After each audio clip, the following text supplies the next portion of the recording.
All right, folks, welcome to the final part of week one, day two, our virtual lesson in lieu of a physical meeting because of a football game and the chaos that would surround a football game.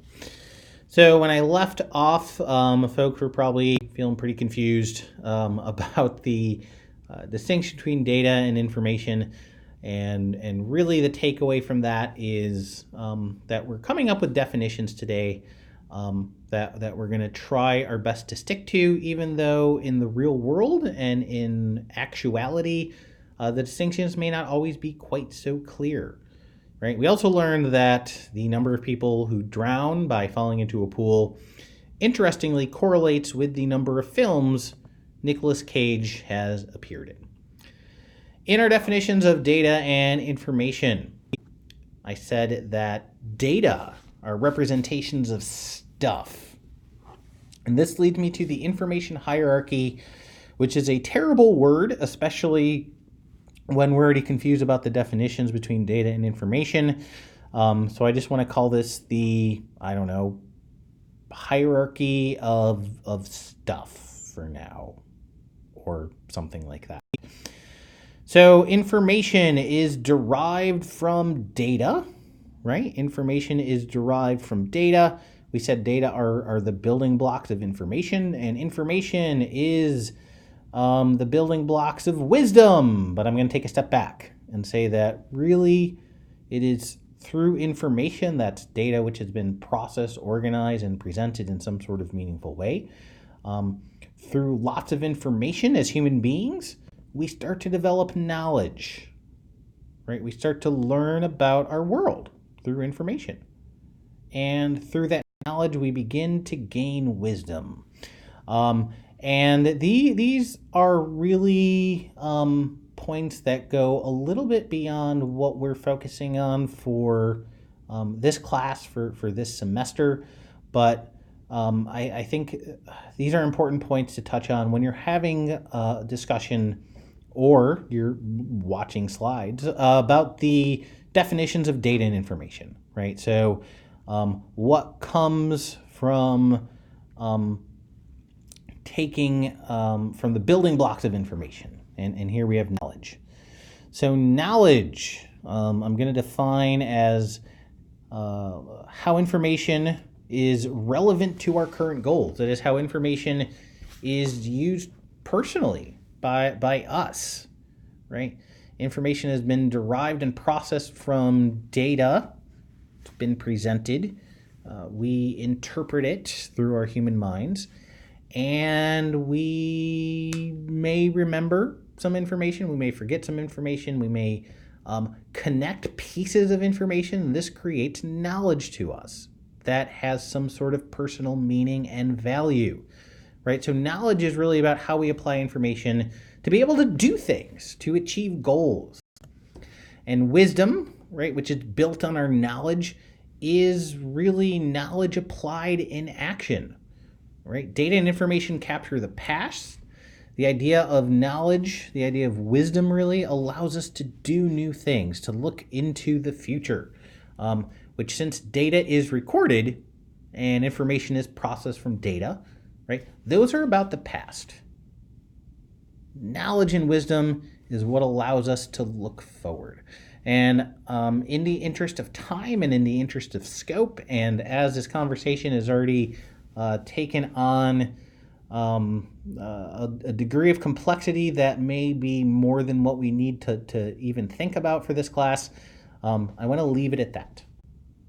And come back to this. This is what we started with.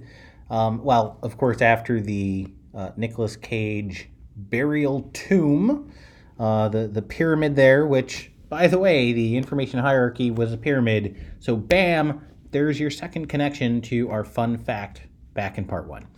But really, what is an information system? That's how we started things. That's where we wanted to end up. We wanted to find this out. We wanted to answer this question today. And I debated having a discussion about what is a system after the what is information.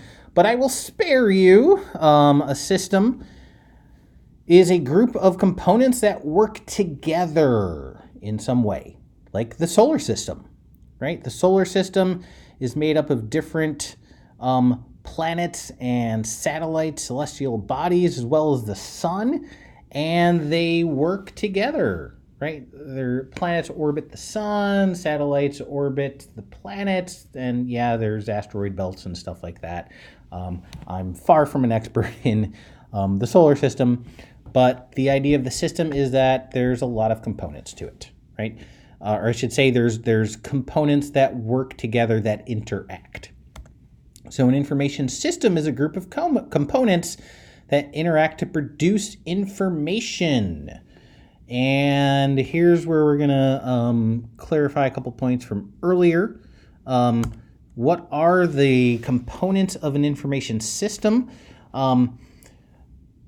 This bit can differ from textbook to textbook, from source to source, but this is the framework that I like to use to think about information systems. And it's made up of 5 pieces: hardware, software, data, procedures, and people. And what we're saying here is that all of these components have to exist, and all these components have their own very particular attributes that we can look at, but these all interact within an information system for us to derive information from, right? And people are part of this framework. People are necessary for information to be produced in an information system, right? We have a let me try that one more time. A technology-oriented component to an information system. And some definitions you see, technology and people and data are the 3 components of an information system. Now, we can look at these at a larger scope, and we can look at these at an even smaller scope and break down the components of hardware and software and what we mean by procedures and people into different groups of users and designers and folks who do maintenance on hardware and software. But 5 components, I think, is enough for us to focus on, right? We have a human component, a technology component, and really data overlaps between the 2 of them.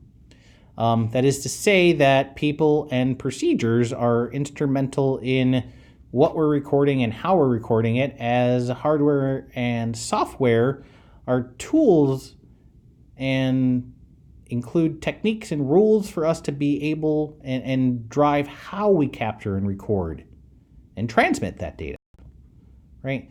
So the most important component, and this is a key, huge takeaway that I will definitely ask you about probably on our pop quiz, is that data is the most important, the key, the heart of an information system.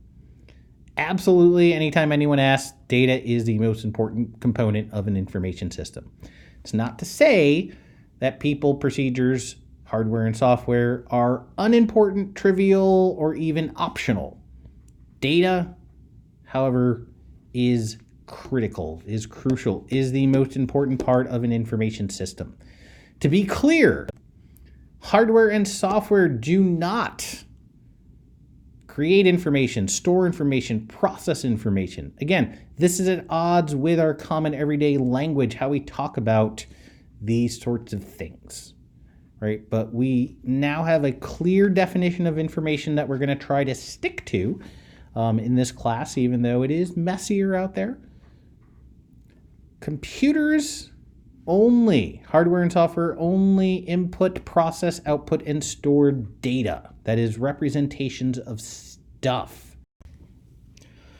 But of course, hardware and software do store data and process data.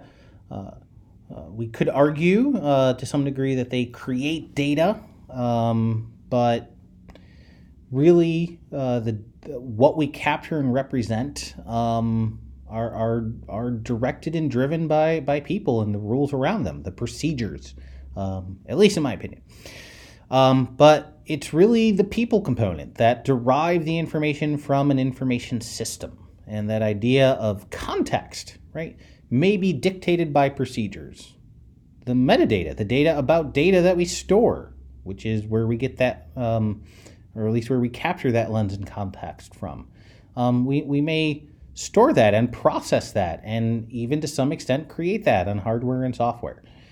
But at the end of the day, the takeaway from all of today's lesson is number one, what is an information system? And that all 5 components here, hardware, software, data, procedures, people, are integral to an information system. Data being the most important but not only component. Data are representations of stuff. Information is data that has been processed, organized, and or presented in some sort of meaningful way. And it's people who make use of information, right? Who interpret this information.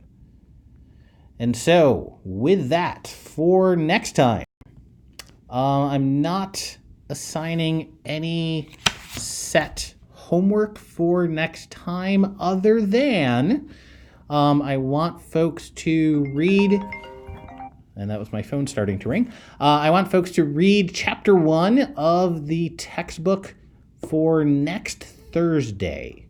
So if you haven't gotten that yet, please do so. And in the meantime, if you have questions, and rightly so, you may very well have questions. I hope I didn't confuse folks more than I clarified things. But this is, I think, a useful discussion to have to, number one, identify the fact that these terms in our everyday lives sort of may mean the same things, but we want to try to be precise in our terminology and recognize the relationships and the distinctions between data and information. So thanks, folks, for dealing with and going through this virtual tour of our class that we didn't have on Thursday.